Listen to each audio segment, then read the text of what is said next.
Okay, welcome to our African art research page. We're going to be looking at African art over the next term, and we're going to be focusing on African masks. We're going to start though with our research. It's important to research into different cultures so we understand where the art and the ideas that come from their art, what they're based on. In any good research page, we normally have a title somewhere indicating what the theme of the project is. So we're going to start with our title, and our title is African Art. Okay, so we're going to start with the title. We're going to measure the title and design it so it looks effective and looks good in our sketchbook. We're going to use some concepts such as positive and negative space to help us do this.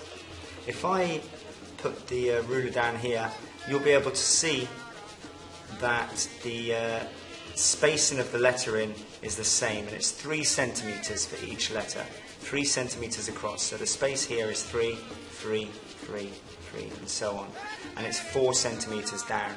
And I'm going to show you how to do this now. Okay, so I've put the ruler down on this separate piece of paper, and I'm measuring out 21 centimeters. And then I'm going to do 3 centimeter gaps, 3, 6, 9, 12, 15, 18, 21. Okay? I've drawn a line at the bottom, a line at the top, and then I'm going to join these spaces together. 3, 6, 9, 12, 15, 18, 21.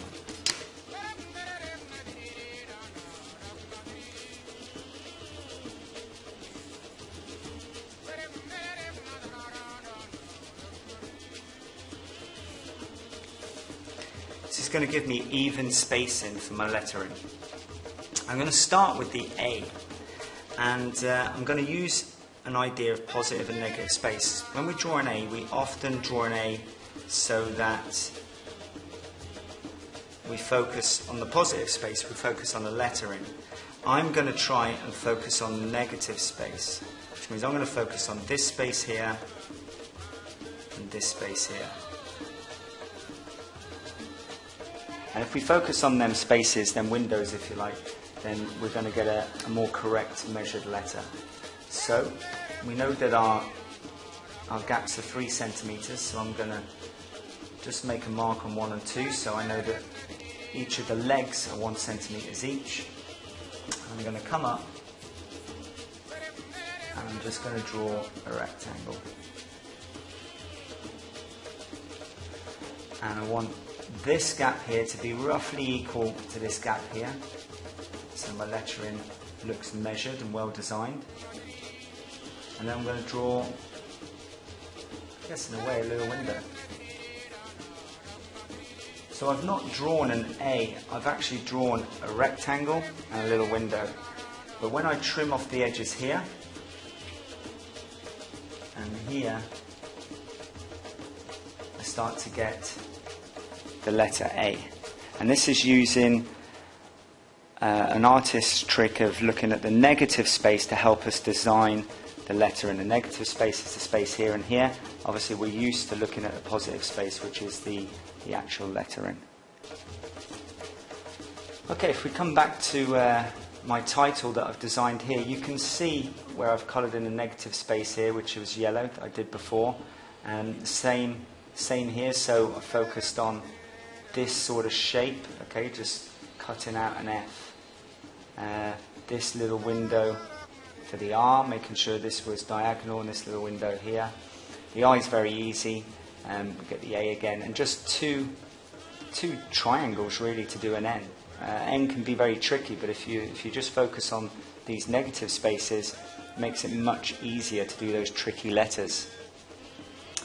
I've started to now build on this design. I've got well measured letters, now I want to design them. And what I decided to do was to put a within an A and an F within an F, okay? And I'm just going to continue on the R here, so you can see, so here's my R, and I've just done a really thin line down there. Now I'm keeping it in the middle, centered. This is a tricky one, making sure I get the curve, the shape I want. If I don't get it right first time, though, it might take me a couple of efforts. Oh, it's not too bad. But you just go back again, and now I'm going to do the downward line here. So I'm simply putting a letter within a letter. Once I've finished, I can shade that area in. And this has given me a well-designed, measured title. And it's developing my skills as well, because all the time I'm looking at the distance between areas. I'm trying to keep everything centered and distances equal. So it's a good practice for your graphics. Okay, here we've got a student's example. They've used the system that I demonstrated earlier, but obviously this time they've embellished it in their own way, in their own design, and it's a really good example.